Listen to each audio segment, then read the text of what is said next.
Break બાદ આગળ વાત વધુ સમાચારની તો પ્રધાનમંત્રી નરેન્દ્ર મોદીના સુશાસનના 11 વર્ષ મામલે જાણીતા લોકગાયક હેમંત ચૌહાણે દૂરદર્શન સાથે ખાસ વાતચીત કરી હતી। તેમણે જણાવ્યું હતું કે પીએમ મોદીએ આતંકવાદને જડબાતોડ જવાબ આપ્યો છે। સૌથી વધુ વિકાસ છેલ્લા 11 વર્ષમાં થયો છે। ડિજિટલ ટ્રાન્ઝેક્શનનું પ્રમાણ પણ વધ્યું છે। સમગ્ર વિશ્વમાં ભારત અગ્રેસર રહ્યું છે, ત્યારે પીએમ મોદી વધુને વધુ વિકાસના કાર્યો કરતા રહે તેવી ઈશ્વરને પ્રાર્થના। 370 નંબરની કલમ કાશ્મીરમાંથી જે હટાવી એ તો આખા વિશ્વએ નોંધ લીધી છે।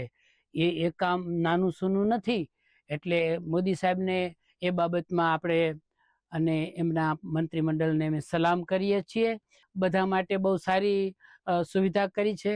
ઉપરાંત સ્વચ્છતા અભિયાન, આપણી જે પવિત્ર નદીઓ નર્મદાજી, ગંગાજી એવી નદીઓની જે સફાઈ કરી એનું માતમ વધાર્યું, અને સૌથી ગુજરાતમાં તો કામ કર્યું હોય તો સ્ટેચ્યુ ઓફ યુનિટી, અગણિત કાર્યો એવા કર્યા છે કે આપણે આમ લિસ્ટ લઈને બેસીએ ને તો આખો દિવસ થાય ને, તોય સાહેબના જેટલા કાર્યો છે, પણ ટૂંકમાં આખા વિશ્વએ નોંધ લીધી।